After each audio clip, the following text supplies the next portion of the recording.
You're listening to The Unsafe Bible with Pastor Ken Brown.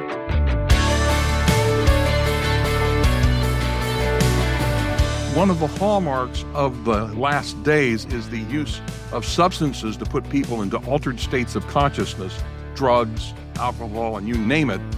That might be part of how they prepare for battle. The picture being drawn here is one of total and full mobilization. There is no exemption at all. The nations will actually draft the farmers who normally are exempt to keep the food supply going. But now they're going to be turning all of their farm implements and tools into weapons.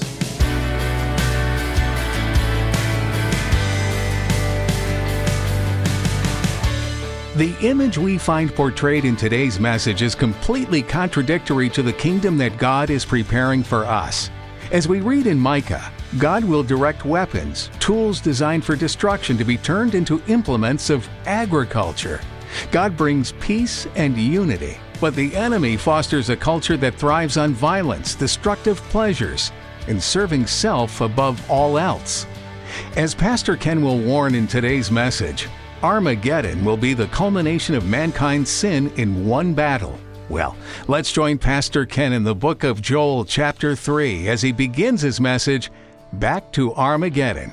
We're in the book of Joel, and the theme of the book of Joel is the day of the Lord, which Armageddon is part of. As we've learned, the day of the Lord is not a single 24-hour day. It's actually a period of time that lasts over 1,000 years. The day of the Lord includes everything that the Lord wants to do from the beginning of the tribulation period through the new heaven and the new earth after the millennium. That's the end of the day of the Lord. In other words, Revelation 4:1 through Revelation 22:7. That's the whole thing. There are a lot of other different views as to what that means, but I agree with what Dr. Pentecost says because that's his view and that's my view. And what we're here in Joel is we're at the end of the tribulation, which is the first 7 years of the day of the Lord. It begins when the church is removed, but we're not at the end of the day of the Lord. And just like the folks in Thessalonica, don't get confused from the terms and the things we see going on around us today. We are living in the end times, that's true. And what lies ahead, you think everyone would be trembling and trying to figure it out and prepare for it, but most aren't. Have you noticed that? Most people aren't. And because of that, you also can look at that and say, well, that's a fulfillment of prophecy too. So the next time somebody says, I don't believe what you're saying, okay, great, the Lord said that. As it says in the Word, as in the days before the flood, they did not know until the flood came and took them all away, so also will be the coming of the Son of Man be. That's in Matthew 24:38 and 39. People were oblivious then. And have you noticed that some people are oblivious now? It's critical for us to understand that the day of the Lord cannot begin until the church is removed. The rapture has to take place. Then the day of the Lord can start.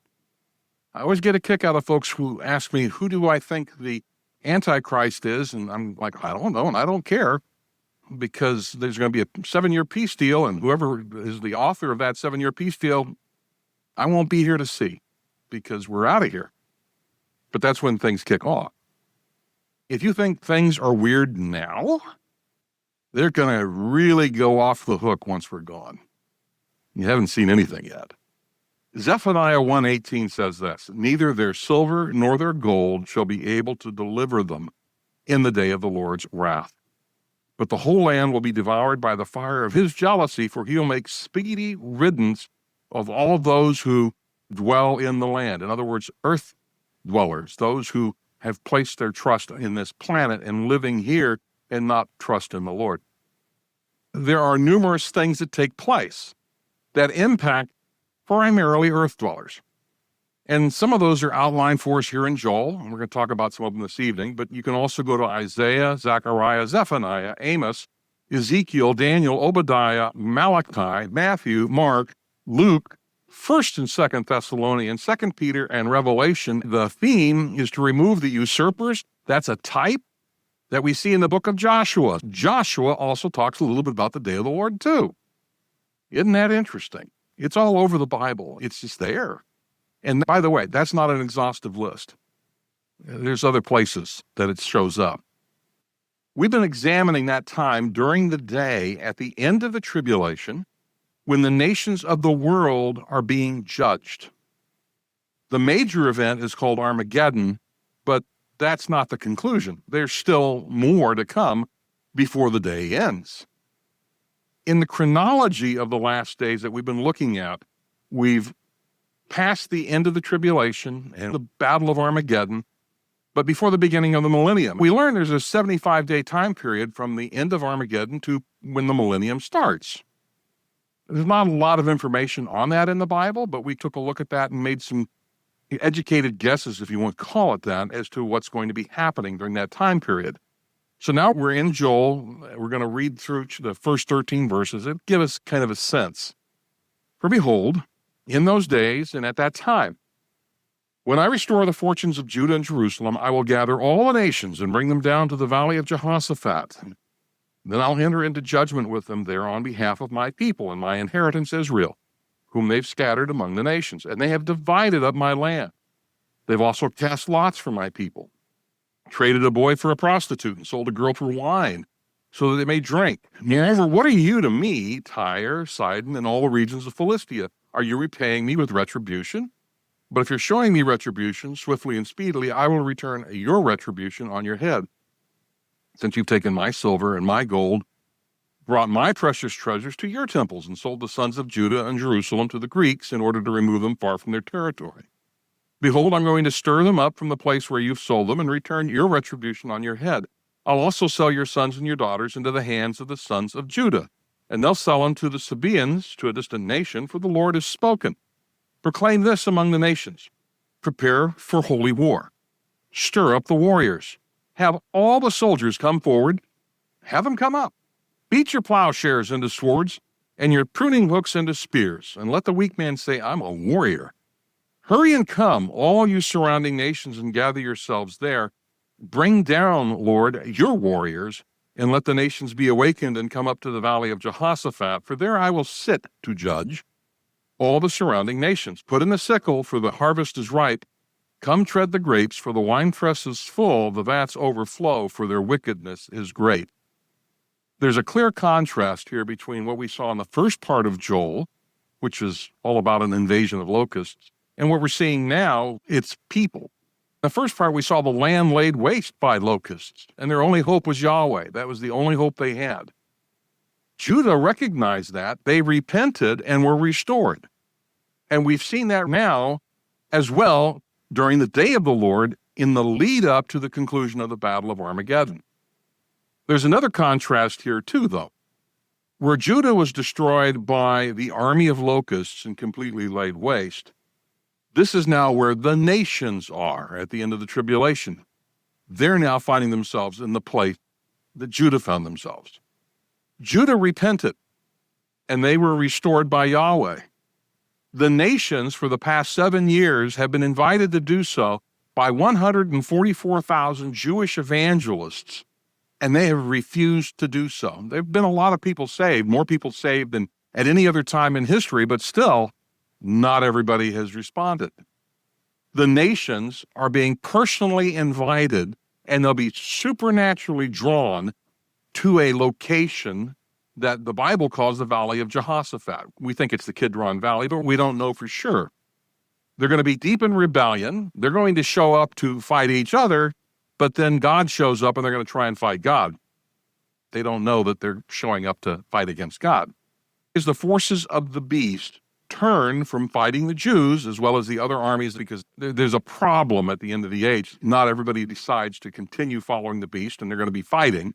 They turn when they see Messiah show up as enemies to fight a common enemy, Jesus Christ, as he shows up in the sky. He and his invasion force suddenly appear after all these troops have been drawn supernaturally to a single location.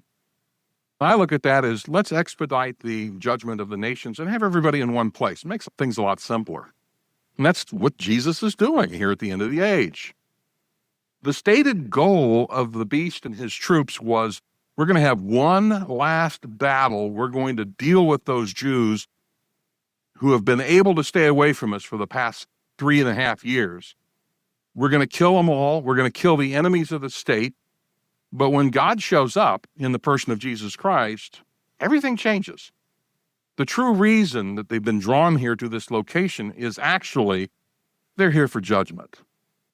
Zechariah 14:12-13 tells us what that will look like. This will be the nature of the plague with which the Lord will strike all the nations that have fought against Jerusalem. Their flesh will decay while they stand on their feet, and their eyes will rot away in their sockets, and their tongues will dissolve in their mouths. And on that day there'll be great confusion from the Lord among them. They'll seize each other and attack one another violently. And may the Lord bless his word. That's exactly what the Lord's going to do. He's judging these people. As the earth dwellers, the folks who have put their trust, he shows up in the book of Revelation over and over again, those who are earth dwellers. We saw it already in the Old Testament as well. These are folks who trust in whatever the beast's doing, and now they realize who their enemy is, and it's the one who's going to end their rule on this planet. So they turn as one to attack him, and it doesn't end well. Zechariah tells us it doesn't end well. Joel says, starting in verse 9, proclaim this among the nations, prepare for holy war, and stir up the warriors. Have all the soldiers come forward, have them come up. Beat your plowshares into swords, and your pruning hooks into spears, and let the weak man say, I'm a warrior. Hurry and come, all you surrounding nations, and gather yourselves there. Bring down, Lord, your warriors, and let the nations be awakened and come up to the valley of Jehoshaphat. For there I will sit to judge all the surrounding nations. What this is the final attack of the kingdoms of this world against the kingdom of our God and his Christ, which we read over and over again in the scriptures. The king uses irony in his command to the nations, telling them to show up. He tells the enemy to prepare, to consecrate themselves. He mocks them and their worship of the beast. Remember him? We see him in Revelation 13:3. One of its heads seemed to have a mortal wound, but its mortal wound was healed. The whole earth marveled, and they followed the beast. And they worshiped the dragon, for he had given his authority to the beast. And they worshiped the beast, saying, who is like the beast, and who can fight against it? He's never called a person. He's always an it, even in the Greek, which tells you there's something going on here genetically that he's no longer quite human. The nations of the world are all about to learn the answer to that claim. They're going to find out just exactly who it is who can fight the beast. So God mocks them with his call to come together here in Joel. Now, you remember, Jesus has already won everything. He achieved the victory over 2,000 years ago on the cross, and he rose from the dead. These are the usurpers. Just like as Joshua entered the land, he was told to remove the Rephaim and the Canaanites and all those who did not want to serve the Lord. That's what's happening here at the end of the age, the same thing. Now, why do I say mocking? You have to go to the Hebrew to find this. The nations have no conception of reality, and they really believe that they're serving their God by serving the beast. It says that in Revelation 13:4. In Hebrew, the word that we see translated in the English as prepare is the word kadsu. It means to be set apart, to be consecrated or hallowed. They're going to war on behalf of their God against the one who is God. So they're going to have to prepare themselves. They're going to consecrate themselves to Satan. And one of the hallmarks of the last days is the use of substances to put people into altered states of consciousness, drugs, alcohol, and you name it. That might be part of how they prepare for battle. The picture being drawn here is one of total and full mobilization. There is no exemption at all. The nations will actually draft the farmers who normally are exempt to keep the food supply going. But now they're going to be turning all of their farm implements and tools into weapons. So imagine, I don't know what they're going to do with all the combines, but they're going to turn them into some kind of armored personnel carrier, I guess. They're going to be drafted, all the weak. Anybody who normally would not be drafted, they're out of bodies. Anybody and everybody who can carry a weapon is going to. The hour is so critical for the nations that they're all coming to the battlefield, and it's all these different groups who normally wouldn't show up for battle. They're all being called in. And remember, the battle is going to be in the valley of Jehoshaphat, which is the same place that we already talked about that will also be where the sheep and goats judgment will take place. In Isaiah 2 and Micah 4, we see the opposite thing. We read of implements of war turned into agricultural tools during the rule of Jesus Christ during the millennium. He's going to take weapons and turn them into plowshares. Now, these folks may not have initially thought that they were going to go to war with God. This is a final battle. The beast has called us here. We're going to take care of those pesky Christians and those pesky Jews and get rid of them. But what we see actually, because God intends to turn it into judgment, we're going to see the heart of unsaved man as he turns against his creator in open warfare. All bets are off. Total commitment to the combat operation has been made. All agricultural production worldwide has been halted in order for this to happen. Now, when you see that, you also see the enemy, who is Satan, what he really thinks of mankind, because he hates us. They worship him. It says that in Revelation 13, they're worshiping the dragon. They're part of this army, and they're being led to slaughter. Those who normally are considered not worthy for combat, they have physical problems, and they're not aware of what Jesus said about this guy. He's a thief. His name is Satan, and he has one goal, and he's never changed that goal. It's in John 10:10. The thief comes only to steal and kill and destroy. That's it. That's what he's here for, and that's what he's getting ready to do, even at the Battle of Armageddon with those who worship him. He wants them dead, because nobody is going to be able to survive because they're going to starve to death. There's no food being produced. Jesus says, I came that they may have life and have it abundantly, and we'll see that as well. In other words, those who are firmly entrenched in the world's system believe they're going out to find a final battle and achieve final victory for the beast. Their God is Satan, and his false Christ is the beast. We talk about that in the book of Revelation. One would think that they would be wise enough to see the insanity of what I just said, but they're not in their right mind. In fact, there are a lot of them who aren't in their right mind even today. The Bible teaches us that they're no longer in their right mind. The further they go away from God, they start seeking after madness. It says that in Deuteronomy 28:28. We see that today with some of the decisions that are made and some of the things people say. You scratch your head and go, you're crazy. How can you say that? Well, they are. They're completely and totally deluded. They are convinced, the folks who are serving the beast and showing up in this army, they're convinced that once the battle is done, that the dragon will make everything all right. He'll find the food someplace. Jesus, though, warned what the true goal of Satan is back in Matthew 24:22. He said that unless those days were shortened, no flesh would be saved. But for the elect's sake, those days will be shortened. Satan's goal is to kill off mankind, all of us. His one true goal is to kill off all of man. Everybody created in the image of God. A final battle against the Jews and those who have turned against him, ensuring the starvation of everyone who's left on the planet, helps him achieve that goal. There'll be nobody here for Messiah to rescue. And it's all a trap. God's the one calling the shots and bringing all the rebels into one location for judgment. So we come to verse 11 of chapter 3. Hurry and come, all you surrounding nations, and gather yourselves there. Bring down, Lord, your warriors. Let the nations be awakened and come up to the valley of Jehoshaphat. For there I will sit to judge all the surrounding nations.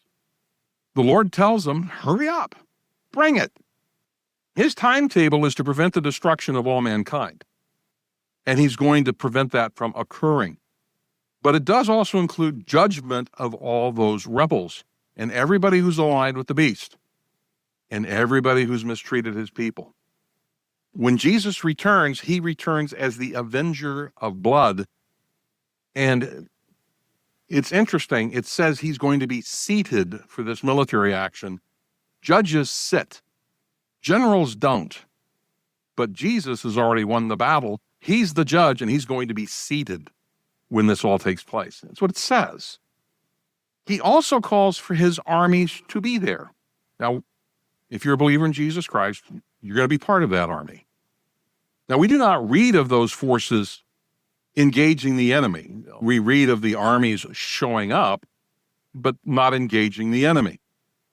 I tend to think that the armies of the Lord are there to prevent anyone who is destined for judgment from getting away.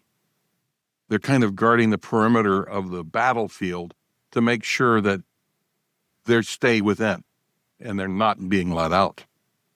They're guarding the battlefield for the very next action.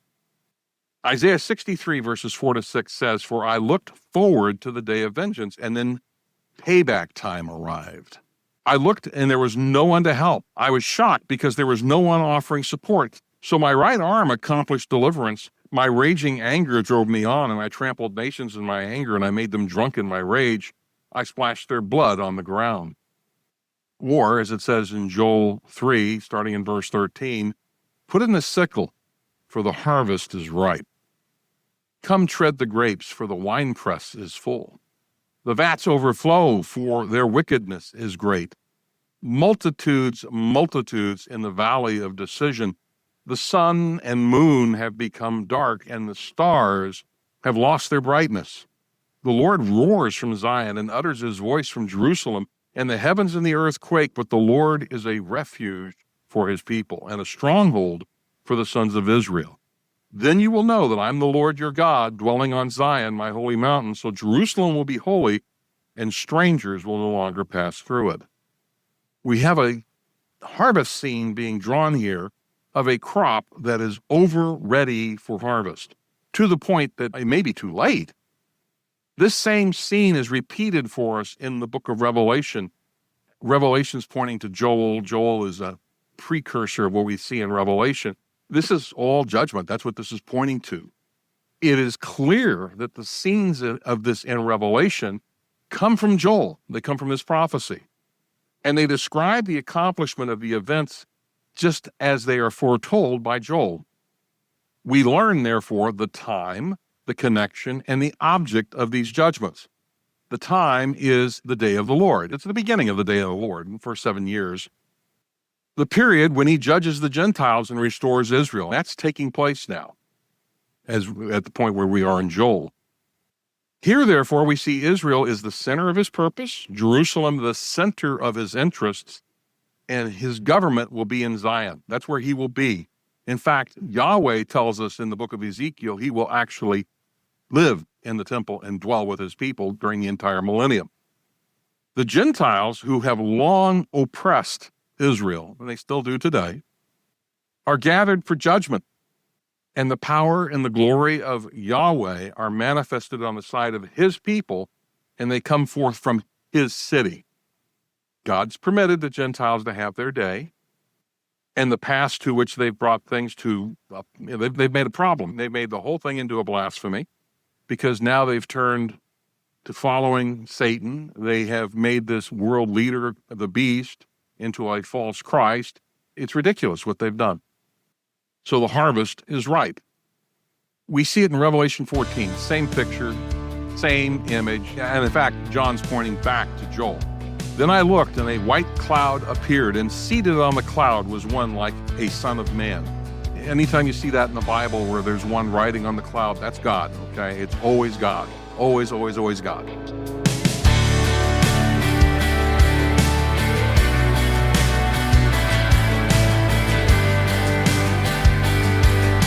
We're so glad you joined us today on this edition of the Unsafe Bible.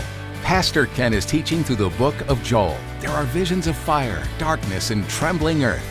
Joel doesn't hold back. And while those images might feel distant or overwhelming, they're not just meant to inform us about the end, they're meant to wake us up now. Because spiritual complacency is real. We drift. We get comfortable. We forget that the same God who shakes the heavens is also calling us to wholehearted, everyday faithfulness. Joel reminds us that God is not indifferent. He is holy, just, and merciful. And even in the warnings, there's an invitation. Return to me with all your heart. Have you grown spiritually numb? Is your faith just coasting? Let Joel's words jolt you back to the urgency of living fully for God. Because the future isn't just coming someday, it's shaping how we live today. We hope today's message blessed you. The Unsafe Bible is the teaching ministry of Pastor Ken Brown at Calvary Chapel, Martin County, based out of Hobe Sound, Florida. If you'd like more information about our church, you can find us online at theunsafebible.com. Would you like to visit us sometime?